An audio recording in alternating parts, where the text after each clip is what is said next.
जय श्री कृष्ण। श्रीमद् भगवद गीता 12वां अध्याय भक्ति योग।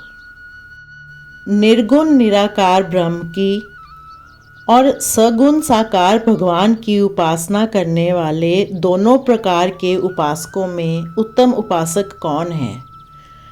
इसी जिज्ञासा को शांत करने के लिए इस अध्याय में अर्जुन श्री भगवान से प्रश्न करते हैं। अर्जुन बोले, जो अनन्य प्रेमी भक्तजन पूर्वोक्त प्रकार से निरंतर आपके भजन ध्यान में लगे रहकर आप सगुण रूप परमेश्वर को और दूसरे जो केवल अविनाशी सच्चिदानंद घन निराकार ब्रह्म को ही अतिश्रेष्ठ भाव से भजते हैं, उन दोनों प्रकार के उपासकों में अति उत्तम योगवेता कौन है? इस प्रकार अर्जुन के पूछने पर उसके उत्तर में भगवान सगुण साकार के उपासकों को उत्तम बतलाते हैं। श्री भगवान बोले, मुझ में मन को एकाग्र करके निरंतर मेरे भजन ध्यान में लगे हुए जो भक्तजन अतिशय श्रेष्ठ श्रद्धा से युक्त होकर मुझ सगुण रूप परमेश्वर को भजते हैं, वे मुझको योगियों में अति उत्तम योगी मान्य हैं।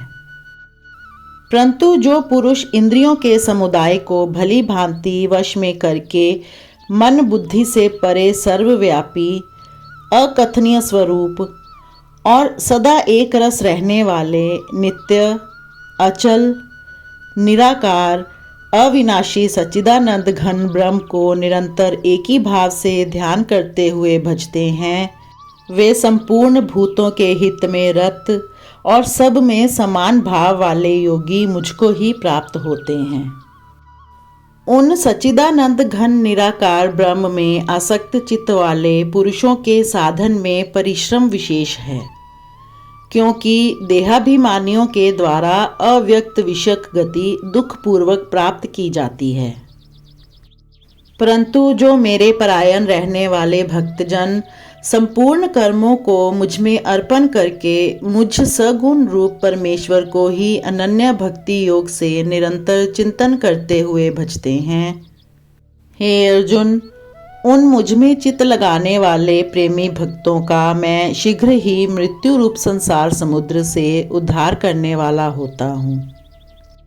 मुझ में मन को लगा और मुझ में ही बुद्धि को लगा, इसके उपरांत तू मुझ में ही निवास करेगा, इसमें कुछ भी संशय नहीं है। यदि तू मन को मुझ में अचल स्थापन करने के लिए समर्थ नहीं है, तो हे अर्जुन, अभ्यास रूप योग के द्वारा मुझको प्राप्त होने के लिए इच्छा कर। यदि तू उपर्युक्त अभ्यास में भी असमर्थ है, तो केवल मेरे लिए कर्म करने के ही परायण हो जा। इस प्रकार मेरे निमित्त कर्मों को करता हुआ भी मेरी प्राप्ति रूप सिद्धि को ही प्राप्त होगा।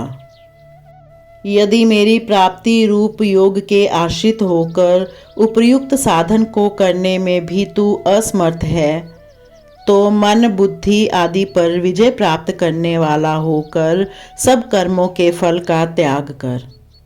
मर्म को ना जानकर किए हुए अभ्यास से ज्ञान श्रेष्ठ है। ज्ञान से भी मुझ परमेश्वर के स्वरूप का ध्यान श्रेष्ठ है, और ध्यान से भी सब कर्मों के फल का त्याग श्रेष्ठ है, क्योंकि त्याग से तत्काल ही परम शांति होती है।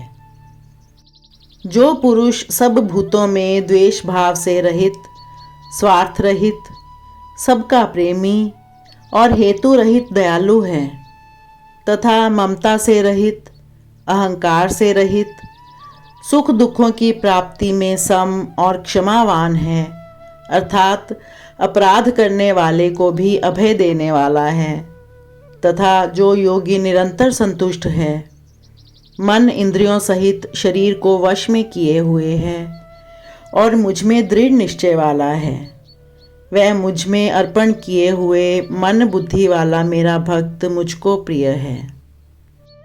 जिससे कोई भी जीव उद्वेग को प्राप्त नहीं होता, और जो स्वयं भी किसी जीव से उद्वेग को प्राप्त नहीं होता, तथा जो हर्ष, अमर्ष, भय और उद्वेग आदि से रहित है, वह भक्त मुझको प्रिय है।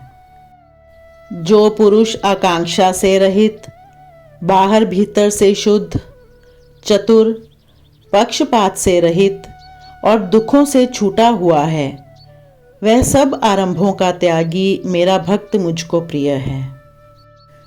जो ना कभी हर्षित होता है, ना द्वेष करता है, ना शोक करता है, ना कामना करता है, तथा जो शुभ और अशुभ संपूर्ण कर्मों का त्यागी है, वह भक्ति युक्त पुरुष मुझको प्रिय है। जो शत्रु मित्र में और मान अपमान में सम है, तथा सर्दी, गर्मी और सुख दुख आदि द्वंद्वों में सम है और आसक्ति से रहित है। जो निंदा स्तुति को समान समझने वाला, मननशील और जिस किसी प्रकार से भी शरीर का निर्वाह होने में सदा ही संतुष्ट है और रहने के स्थान में ममता और आसक्ति से रहित है, वह स्थिर बुद्धि भक्तिमान पुरुष मुझको प्रिय है। परंतु जो श्रद्धा युक्त पुरुष मेरे परायण होकर इस ऊपर कहे हुए धर्ममय अमृत को निष्काम प्रेम भाव से सेवन करते हैं, वे भक्त मुझको अतिशय प्रिय हैं। ओम तत्सदिति। श्रीमद्भगवद गीता उपनिषत्सु ब्रह्म विद्यायां योग शास्त्रे श्री कृष्ण अर्जुन संवादे भक्ति योगो नाम 12वां अध्याय। जय श्री कृष्ण।